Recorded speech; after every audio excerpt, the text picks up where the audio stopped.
हजरत ईसा अलैहिस्सलाम जा रहे हैं, रास्ते में सफर में हैं, एक आदमी के दरवाजे से गुजर रहे थे। वो आदमी बाहर निकला, पहचान लिया है कि अल्लाह के पैगंबर है।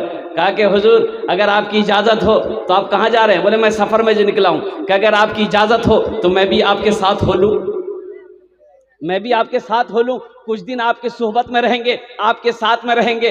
तो कुर्बान जाइए, ईसा अलैहिस्सलाम ने फरमाया कि ठीक है चलो तुम्हारी मर्जी। हजरत ईसा अलैहिस्सलाम के साथ में घर गया, कपड़ा पहना, झोला वोला जो लेना था ले लिया, साथ पकड़ लिया। दोपहर का वक्त हो गया। हजरत ईसा अलैहिस्सलाम ने कहा भाई खाने का टाइम हो गया है, बैठ जाओ खाना खा लो, तुम्हारे पास कुछ है? बोला हाँ मेरे पास रोटी है। ईसा अलैहिस्सलाम ने कहा कि मेरे पास भी रोटी है। तो हजरत ईसा अलैहिस्सलाम के पास एक रोटी थी। कै रोटी थी? बोलिए बोलिए बोलिए बोलिए। एक रोटी थी। एक रोटी निकाले कि मेरे पास तो एक रोटी है। उसके पास में दो रोटी थी। वो जब देख लिया इसके पास एक ही रोटी है, वो दोनों रोटी नहीं निकाला, वो एक के तो निकाला। हाँ, आदमी चालाक था। तो हजरत ईसा अलैहिस्सलाम ने पूछा कि तुम्हारे पास कितनी रोटी है? बोला एक ही रोटी है। तो ईसा अलैहिस्सलाम ने फरमाया कि दूसरी रोटी कहाँ गई? बोला नहीं मेरे पास दूसरी रोटी है ही नहीं है। अच्छा ठीक, खाना खाए चल दी, आगे चले, देखते क्या है कि 3 सोने की ईंटें पड़ी हुई है। 3 सोने की ईंटें पड़ी हुई है।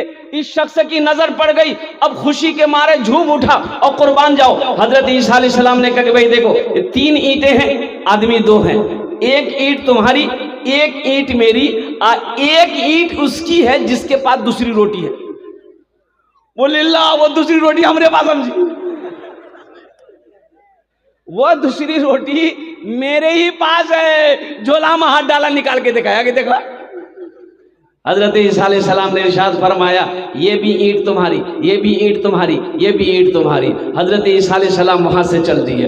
अब इस आदमी का वाकया सुनो। ये सोने की ईंट को लेकर पागल हुआ जा रहा था, दीवाना हुआ जा रहा था, खुशी से मचल रहा था कि मोहल्ले में हमसे बड़ा पैसा वाला अब कोई नहीं होगा, हमसे हाथ मिलाने वाला कोई नहीं होगा, मैं सोने की कुर्सी पे बैठूंगा। और कुर्बान जाओ, देखते इसी दरमियान में 3 डाकू उधर से घोड़ा पर सवार होकर आ रहा था। अब वो लोग आके रुका, देखा 3 सोने की ईंट है, एक आदमी बैठा हुआ है। तो डाकू लोग घोड़ा से नीचे उतरा, बोला क्या लफड़ा है, कहां से लाया? बोला नहीं ये मेरी ही सोने की ईंट है। बोला तुम्हारी तुम्हें कुछ नहीं मिलेगी, ये सब लाओ, ये सोने की ईंट मेरी है। कहा कि नहीं ऐसा मत कीजिए, इसमें से आप लोग भी ले लीजिए, हमको भी दे दीजिए। 4 आदमी है, 4 टुकड़ा करके हिस्सा कर लीजिए। अरे हिस्सा कर लीजिए। अच्छा अच्छा हिस्सा हो जाएगा, चिंता ना करो, हिस्सा हो जाएगा। खाने का टाइम हो गया, भूख लगी। अब ये चारों आदमी मशवरा किया, 3 डाकू है और ये वो शख्स है, मशवरा किया कि भूख लगी है, हम चारों में से एक आदमी बाजार जाएगा, खाना खरीद कर लाएगा, यहीं बैठकर खाएंगे। अब एक आदमी, अभी जो जिसकी सोने की ईंटें लेके बैठा हुआ था, ये चला गया बाजार। अब बाजार जा करके खाना खरीदा, आइए पुड़िया जहर लिया, खाना में मिला दिया कि तीनों कहते हुए उल्टी रही थी। तीनों सोने की ईंट मेरी हो जाएगी। अब ये तीनों आदमी, ये तीनों डाकू ये प्लान बना लिया कि जैसे ही वो खाना लेके आएगा उसका काम हम लोग तमाम कर देंगे, एक ईंट हम लोगों की हो जाएगी। खाना में जहर मिला के लेके आ रहा है, वो खाने में जहर मिलाकर लेकर आ रहा है और यहाँ पर उसको मारने की प्लानिंग हो रही है। जैसे खाना लेकर आया, अब इन लोगों ने उसे मारना शुरू कर दिया, मारते मारते उसकी मौत हो गई। बोला बहुत अच्छा, ये झमेला खत्म, अब 3 ईंटें हैं, एक तुम्हारी, एक तुम्हारी, एक तुम्हारी हो जाएगी। वह भूख लगी है, खाना खा लो। समझे जाइएगा। अब ये खाना खाया कि नहीं खाया, खाना खाया, मौत हुई कि नहीं हुई, हम लास्ट में बताने की कोशिश करेंगे। अच्छा एक चीज ये बताइए, ठीक है बोले आप लोग, ज़हन में बात आ गई, ज़हन में बात आ गई। सूद खाना क्या है? देखिए सबको बोलना पड़ेगा, बोलिए सूद खाना क्या है? जुआ खेलना, शराब पीना, कुत्ता का गोश्त खाना, जहेज लेना, बोले नहीं जाए छी अब सूद खाना हराम, शराब पीना हराम, जुआ खेलना हराम, अल्लाह अकबर कबीरा ज़िना करना हराम। तो ये जो जहेज मांग कर लेते हो ये कीजिए। बोले नहीं खराब है तो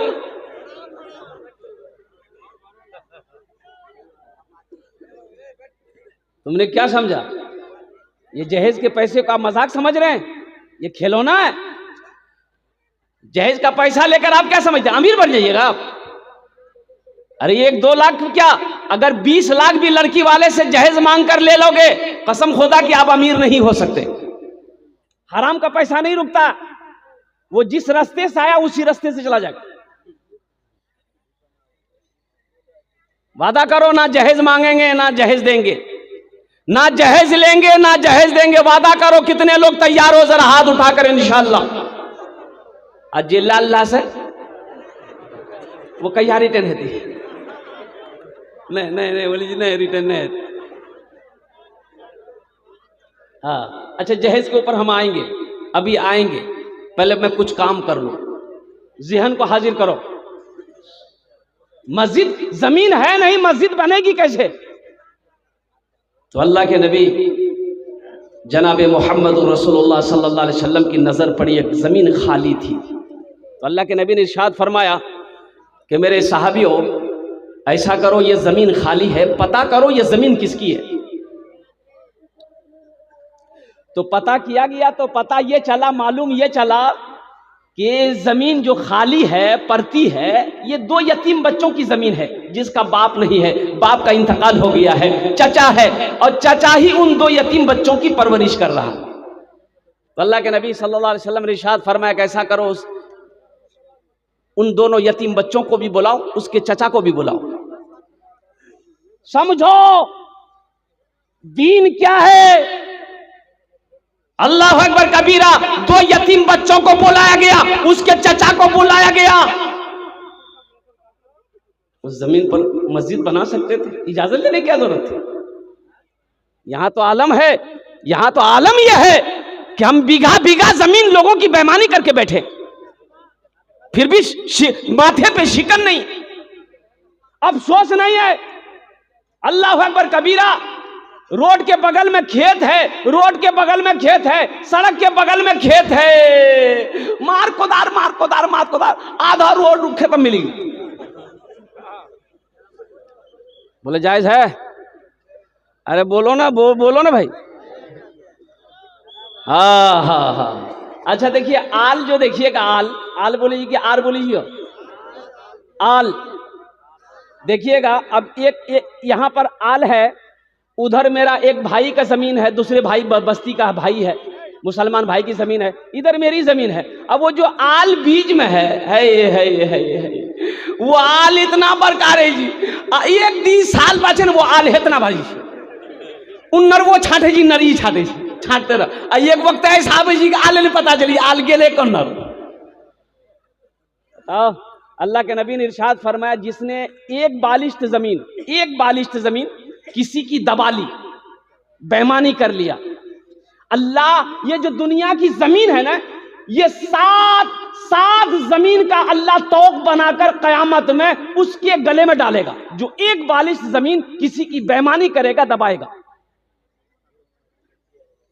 इंशाअल्लाह किसी की जमीन तो नहीं दबाएंगे, अगर दबाएं तो वापस कर देंगे इंशाअल्लाह। जरा हाथ उठाएं, इंशाअल्लाह किसी की जमीन नहीं बेईमानी करेंगे।